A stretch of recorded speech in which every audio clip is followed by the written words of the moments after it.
Hello friends, आज एक बड़ा अच्छा लेसन हम कवर करेंगे और वो है कि जब-जब ऐसा रिसेशन आता है और जो डेट है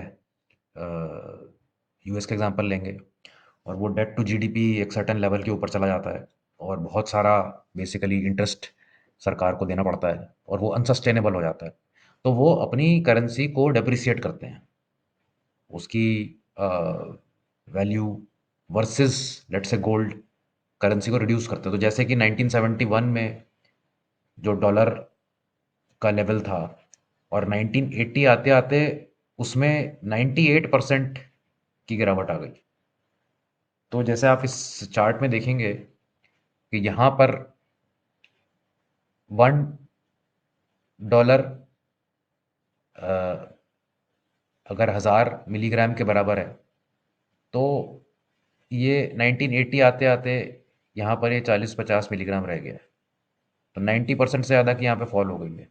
और फिर इकोनॉमी ठीक चली 2 दशक करीबन और फिर यहाँ पर 2000 के बाद जब रिसेशन आया तो एक डेप्रिसिएशन ऑफ यूएस डॉलर करी गई और आपको याद होगा यहाँ पे भी $250 से लेके $2000 गोल्ड बढ़ा था और फिर यहाँ पर एक फ्लैट लाइन आई है और अब ये एक थर्ड वेव शुरू हो चुकी है इसी तरीके की जैसे ये पहले आई थी और इसमें इसीलिए डॉलर की वैल्यू गोल्ड के अगेंस्ट काफ़ी गिरती चली जा रही है।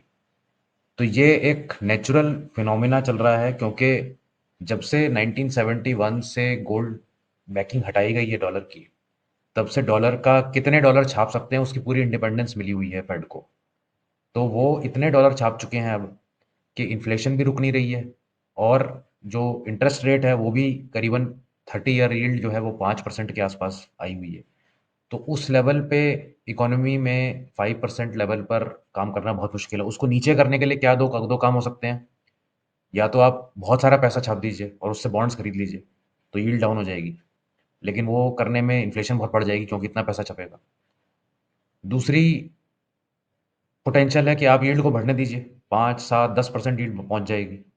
वहाँ अगर वो जाएगी, तो स्टॉक मार्केट्स में बहुत फ़र्क पड़ेगा क्योंकि इक्विटी मार्केट में तो अगर 10% यील्ड आपको बॉन्ड से मिलनी शुरू हो गई, तो फिर इक्विटी में कोई खरीदेगा क्यों? यूएस मार्केट्स की बात कर रहा हूँ मैं। जैसे अगर हिंदुस्तान में भी अगर सपोज़ एफडी रिटर्न 12-15% हो जाए, तो इक्विटी मार्केट में लोग आना बंद हो जाएँगे।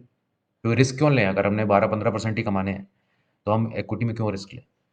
तो मार्केट्स को ज़िंदा रखने के लिए इंटरेस्ट रेट्स कम करना ज़रूरी है। इंटरेस्ट रेट कम करने के लिए या तो आप बहुत सारी इन्फ्लेशन करनी पड़ेगी पैसा छाप के बॉन्ड्स खरीदने के लिए या फिर नेचुरल डिमांड हो फॉरेनर्स की आपके डेट के लिए, ताकि वो खरीदेंगे और यील्ड कम होएगी, वो अब है नहीं। तो बड़ी एक ट्रिकी सिचुएशन कैच 22 सिचुएशन में वर्ल्ड पहुँच गया है, स्पेशली यूएस क्योंकि सेंटर है पूरे वर्ल्ड का। तो यहाँ से थोड़ा रास्ता मुश्किल लग रहा है कि कुछ करेंसी डिबेसमेंट का माहौल शुरू हो गया है, गोल्ड तो भाग ही रहा है आप देख रहे हैं। और हमारी करेंसी भी ऑल्दो हमारे यहाँ पे कोई इंटरेस्ट रेट की ऐसी कोई इश्यू नहीं है अभी आज की डेट में, ना इन्फ्लेशन का इश्यू है, लेकिन हमारी करेंसी फिर भी रुक नहीं पा रही है, 86 पे आज फिर रुपी पहुँच चुका है। तो ये थोड़े से मैं कहूँगा कि नॉट सो स्टेबल टाइम चल रहे हैं अभी और इसमें बहुत फ़ास्ट मार्केट्स में वोलेटिलिटी आ सकती है। आपका क्या ओपिनियन है ज़रूर बताएँ इस वीडियो का। बाय।